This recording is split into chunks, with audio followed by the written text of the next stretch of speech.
Hello and welcome to the Fighting Moose podcast. I'm your host and narrator, Jason Hendrickson.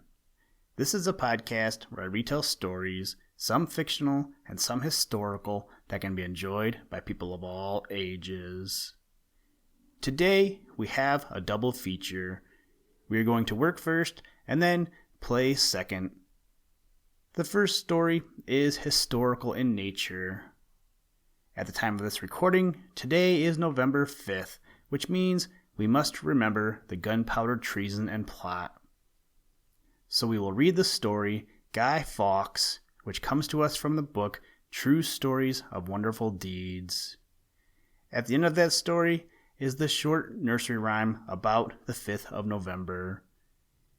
Then after we do some remembering, we will read the old folk tale of the Three Billy Goats Gruff, which comes to us from the book East of the Sun and West of the Moon. I don't know about you, but I think of the 5th of November a lot. Why, you may ask? Well, to tell you the truth, I don't really know, but I randomly quote, "Remember, remember the 5th of November," right out of the blue. Anyway, I hope your November is off to a great start, and I hope that you are reading some great books. I finally finished a long book about Hitler and Stalin in which the author compared and contrasted the two dictators. It was a very good and informative book, but I feel like it took me forever to complete. Well, on to the next book I go. Now, let's turn to today's story. I hope you enjoy. Let's begin. Liftoff. We have a liftoff.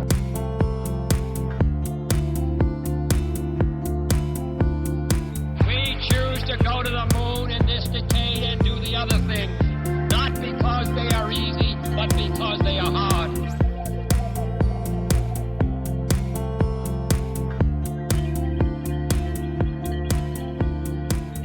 Guy Fawkes. In the time of James I, many of the English people were very hardly treated because of their religion. At last, they could bear the ill usage no longer, and they thought of a plan to get rid of the king and queen and their eldest son. Many barrels of gunpowder were secretly put into a cellar under the Parliament House, where James was to meet his lords and commons on November 5th, and a man named Guy Fawkes was hired to set fire to it at the right time, and so to blow up the hall above and all in it. All was ready when one of the plotters remembered that a friend of his would be at the meeting next day. As he did not wish him to be killed, he sent him a letter without signing his name, saying, "Do not go to the house, for there shall be a sudden blow to many, and they shall not see who hurts them." The lord who received this letter took it to the king's council, and when King James saw it, he guessed what the sudden blow would be. Men were sent to search the cellars, and there, on the very night before the deed was to be done, Guy Fawkes was found waiting till the time should come to set fire to the powder. He was cruelly tortured to make him tell all he knew, but he was a brave man, and he died without betraying his friends. Since that time, every year, on the 5th of November, bonfires have been lighted in many places in England, and guys burned to remind people how an English king was once saved from a great danger. Remember, remember the 5th of November, the Gunpowder Treason and plot.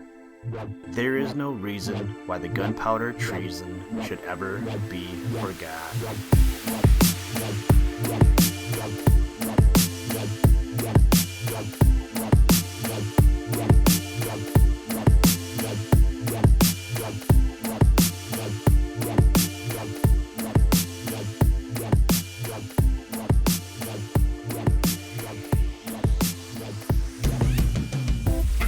The Three Billy Goats Gruff. Once on a time, there were 3 billy goats who who were to go up to the hillside to make themselves fat, and the name of all three was Gruff. On the way up was a bridge over a burn they had to cross, and under the bridge lived a great ugly troll with eyes as big as saucers and a nose as long as a poker. So first of all came the youngest Billy Goat Gruff to cross the bridge. Trip, trap, went the bridge. "Who's that tripping over my bridge?" roared the troll. "Oh, it is I, the tiniest Billy Goat Gruff, and I'm going up to the hillside to make myself fat," said the Billy Goat with such a small voice. "Now I'm coming to gobble you up," said the troll. "Oh no, pray don't take me. I'm too little that I am," said the Billy Goat. "Wait a bit till the second Billy Goat Gruff comes. He's much bigger." "Well, be off with you," said the troll. A little while after came the second Billy Goat Gruff to cross the bridge. Trip, trap, went the bridge. "Who's that tripping over my bridge?" roared the troll. "Oh, it's the second Billy Goat Gruff, and I'm going up to the hillside to make myself fat," said the Billy Goat, who hadn't such a small voice. "Now I'm coming to gobble you up," said the troll. "Oh no, don't take me. Wait a little till the big Billy Goat Gruff comes. He's much bigger." "Very well, be off with you," said the troll. But just then up came the big Billy Goat Gruff. Trip, trap, went the bridge, for the Billy Goat was so heavy that the bridge creaked and groaned under him.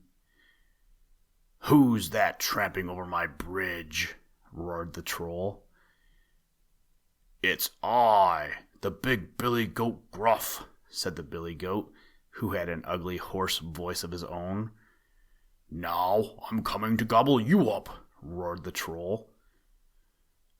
"Well, come along. I've got 2 spears, and I'll poke your eyeballs out at your ears. I've got besides 2 curling stones, and I'll crush you to bits, body and bones."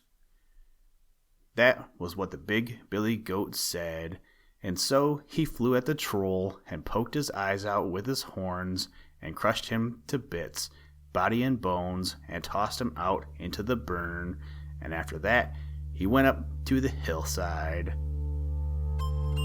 There the Billy Goats got so fat they were scarce able to walk home again, and if the fat hasn't fallen off them, why, they're still fat, and so, snip, snap, snout, this tale's told out. Listen, Tranquility Base here. The Eagle has landed. That's one small step for man, one giant leap for mankind.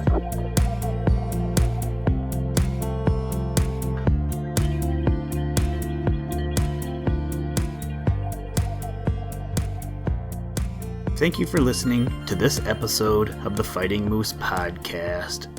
Please join us next time as we read another exciting story. Today's music was provided by the artist Analog by Nature, and the audio clips were provided from NASA. For more information to download and or listen to audio or materials from all our recordings, or to contact us, please visit www.thefightingmoose.com, or you can follow the links in the show notes. If you enjoy the podcast, please leave us a review wherever you get your podcast or on iTunes, and tell a friend. Thank you for your patronage, and as always, try and do a random act of kindness every day. Mission complete, Houston. After serving the world for over 30 years, the space shuttle turned its place in history and it's come to a final stop.